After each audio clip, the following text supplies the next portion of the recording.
Na xuntanza mantida hai uns días co presidente de Portos de Galicia, José Antonio Álvarez, abordáronse diferentes temas de interese para o municipio. Se cadra, un dos máis importantes foi avaliar a proposta definitiva para a reversión dos terreos declarados innecesarios para a actividade portuaria no municipio, como é o caso dos xardíns do Paseo da Ribeira e a dársena de Setefogas. Vense falando, como comentaba, nos últimos anos do que ten que ver cos xardíns do Paseo da Ribeira, con esa intención de Portos de ceder ao Consello eses terreos, os cales, a día de hoxe, de facto, xa son municipais, facemos un traballo de mantemento nós e todo o que ten que ver co seu estado, é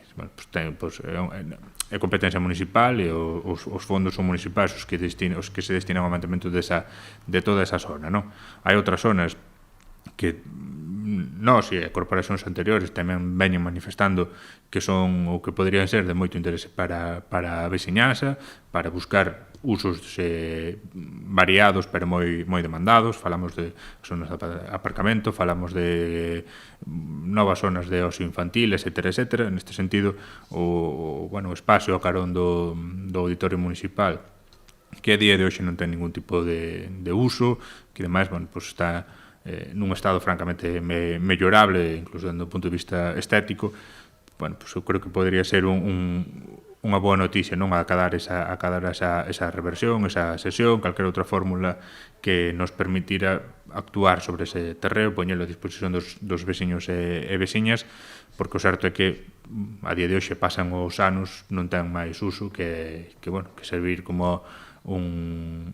un aparcamento, en todo caso, os días que non chove, ou incluso peor, servir como punto de acumular residuos, non? No encontro de traballo tamén se analizaron diversas actuacións de mellora e mantemento aínda pendentes neste porto, como é o caso da pavimentación dos firmes e a mellora da sinalización, así como a renovación das luminarias do peirao por LED, con sistema de control telemático, cun investimento de preto de 106.000 euros.